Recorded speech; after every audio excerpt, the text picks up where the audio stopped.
Hello everyone, today we will start with Unit 2, which is Computational Thinking and Programming 1.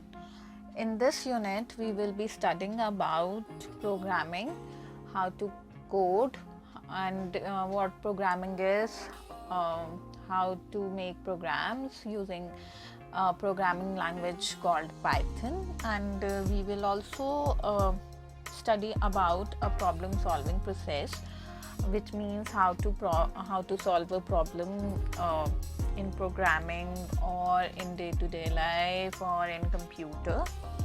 So there are basically two parts of this unit. One is computational thinking and the second is programming. So let's know what is computational thinking. Computational thinking is a problem-solving process that includes a number of characteristics, and it is essential to the development of computer applications.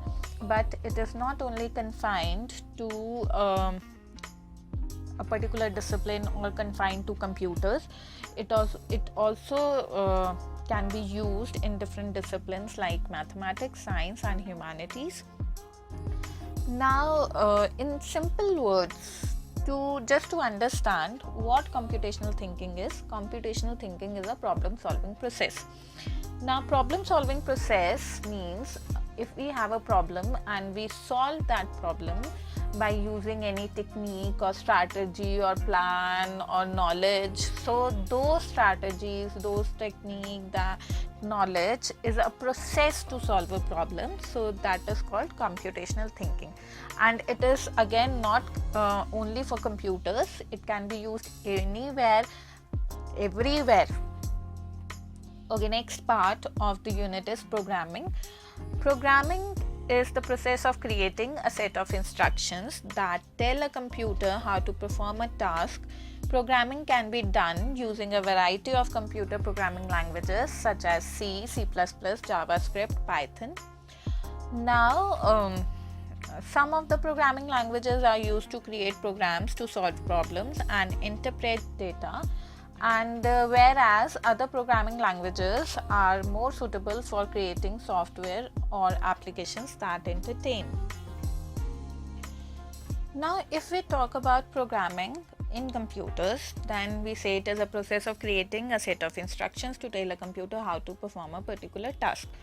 But now, if we talk about our real life, we make programs, like program of going out and watching a movie, or to make a program for an outing or for a trip. So whenever we make a program, we consider some statements, some things, some plans. Suppose we have a plan of going out to watch a movie. So what I will do is I will see the time in which I am free. Suppose I am free before 1 p.m. tomorrow. What I will do is I will go on the website and search for the movie which I want to watch, and then I will search for the show options before 1 p.m. and then I will select the show timing, and then I will select the seats to get reserved, and then after doing so, next day I will wake up and go out and watch the movie, will eat something in the interval, again watch the movie and come back home. So as a whole I will be knowing the exact timing at what time I will be back home. So this was a plan to go out and watch a movie. So while making this plan or thinking of a program, I had to set a statement, some statements or some plans, right? First was to know at what time I am free. Second, to check the show before the time I am free. Third was to check the show timings, then to check the seats, and then to go watch movie, eat something, come back home. So these were some, we can say, instructions to follow to achieve your program. So same is the case in computer. We set some instructions and to perform a particular task, and collectively those instructions are called program. As I have already told you that in this unit 2 we have two parts. One is computational thinking and the other is programming. Computational thinking is problem solving, which we will be discussing today, and programming, which we will discuss or talk about later. So in problem solving, or we can say computational thinking, to know about the process of solving a problem, we should know our problem, right? We should know what the problem is. Basically, if we talk about a definition of a problem, then a problem is a situation that is unsatisfactory and causes difficulties to achieve something. Now, to understand this, say we have a plan and we are facing some problem in that plan, like we just discussed about to go out and watch movie. So there can be different type of problems in that. One, I was free before 1 p.m. but the shows before 1 p.m. is already full. So that is a kind of unsatisfactory situation. Or we can say if I get late for the movie, then if I get traffic on the road to go to the cinema hall, so those are the difficulties to achieve. Means that traffic is kind of a difficulty me to reach to the cinema hall to watch the movie on time. So these are the kind of problems. And now, what is problem solving? Problem solving is basically a process of transforming the description of the problem into a solution by using our knowledge of the problem domain and by relying on the ability to select and use appropriate problem solving strategies and technique tools. Now, in simple language, we can say that when we use different techniques or strategies or our knowledge to solve a problem, then it is said to be a problem solving. Suppose you have some problem, right? First, the foremost thing you will do is you will think of a solution yourself by all the knowledge you have about the problem. Next, if you have a bigger problem or you are not able to think of a solution, or you think that you should discuss the problems with others, so what you will do is you will discuss or explain your problem to your family or friends. After explaining the problem to your family or friends, they will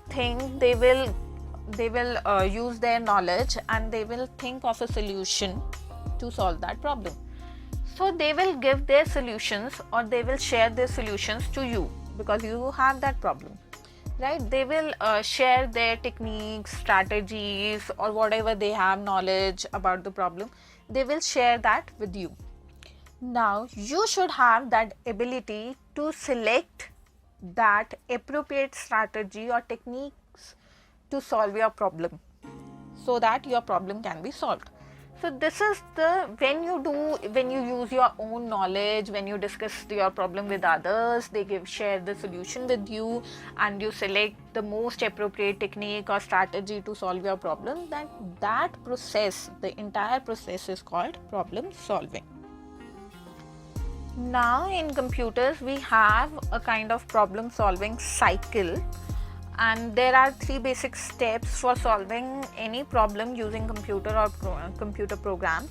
One is define and analyze the problem. Second is design solution, and third is implement solution.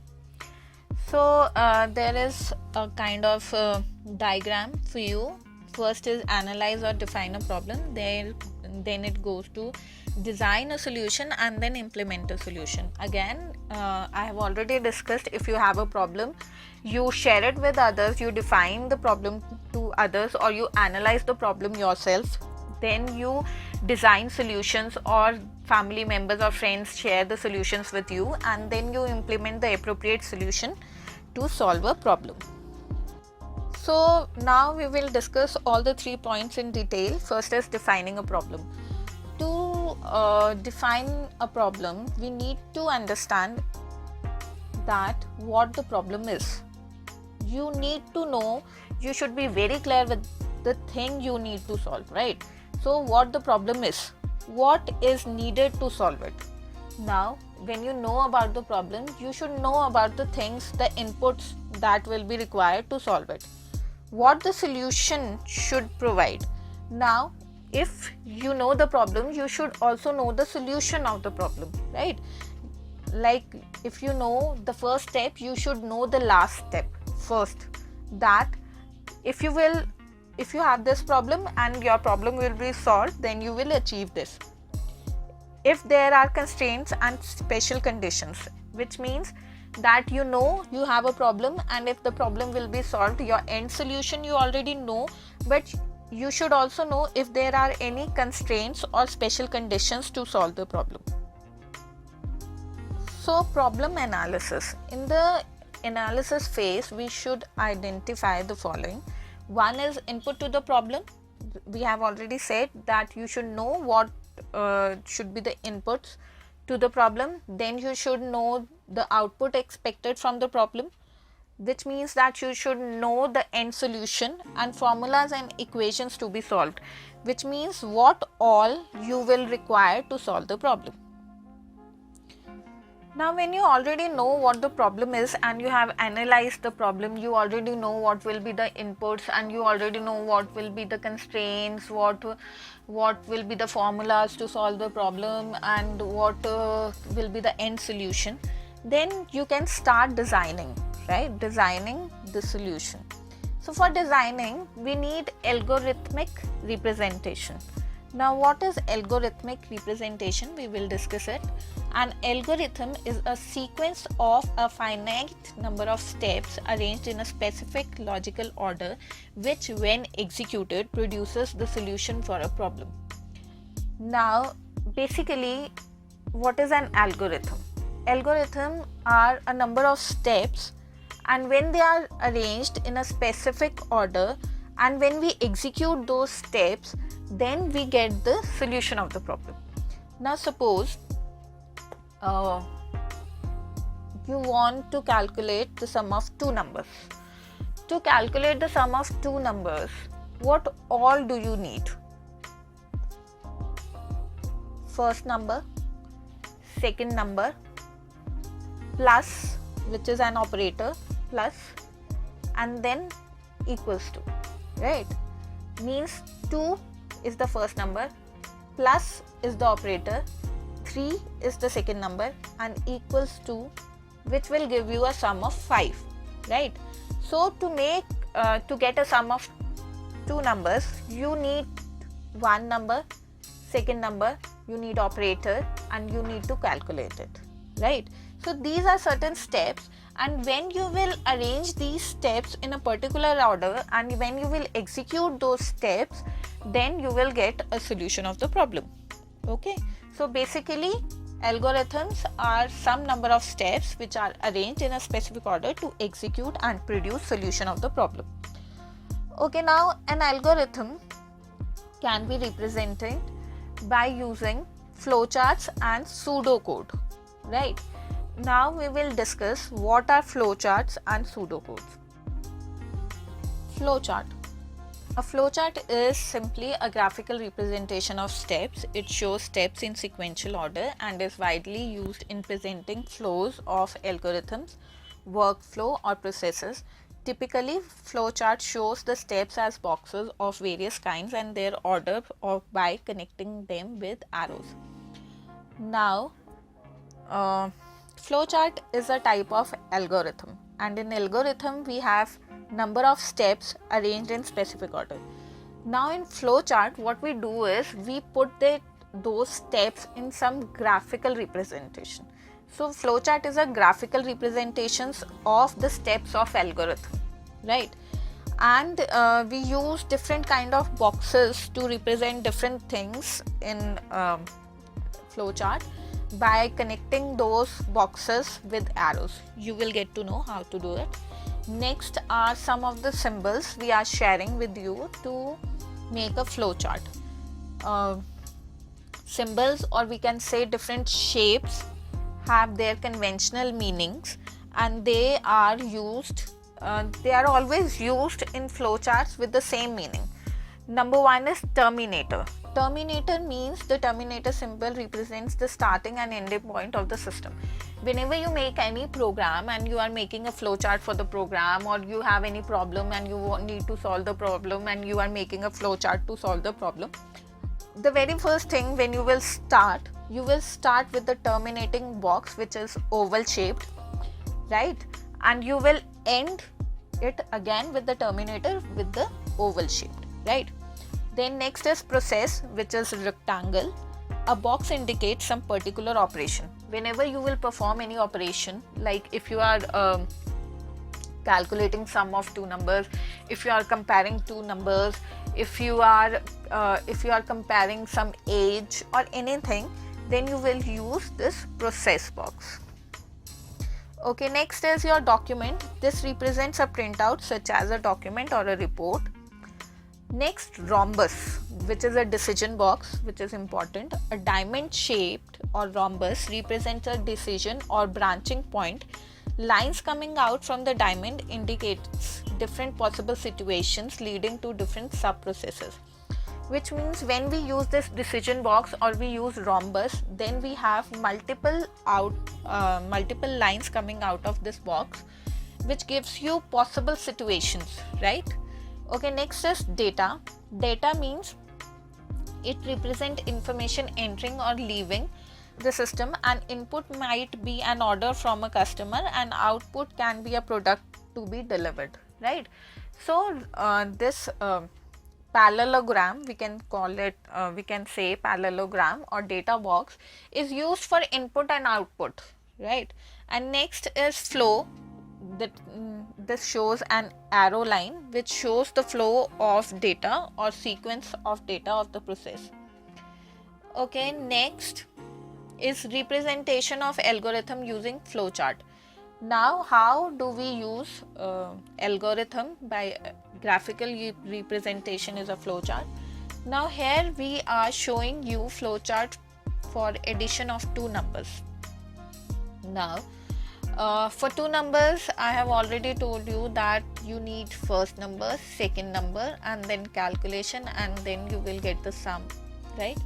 So you if you see, there is a oval shaped, right, starting of the flowchart, which says start, then read A, which is a parallelogram which gives you which takes input and gives you output in these kind of boxes.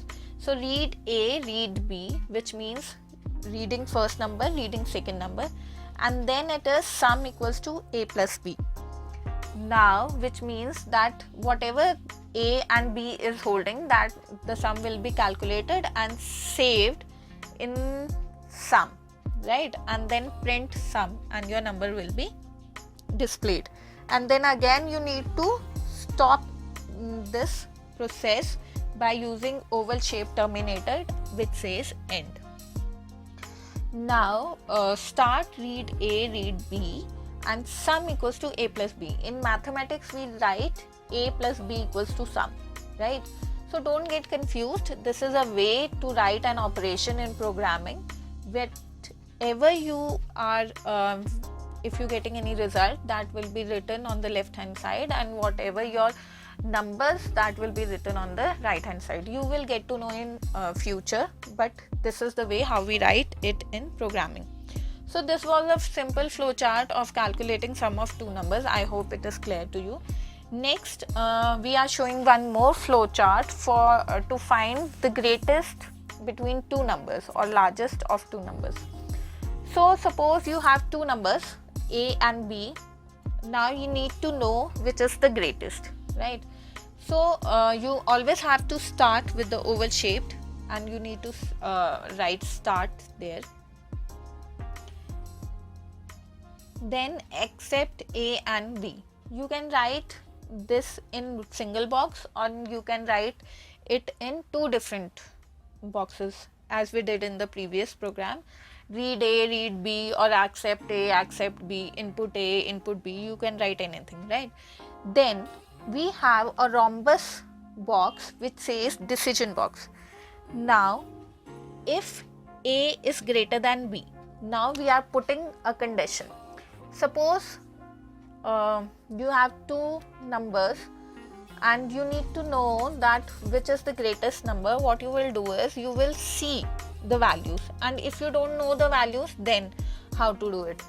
If A is greater than B, we are putting one condition here, then there will be two possible situations. One will be true, that A will be greater than B, or it will be false, that A will not be greater, right? So we have two output lines of this rhombus. Just concentrate.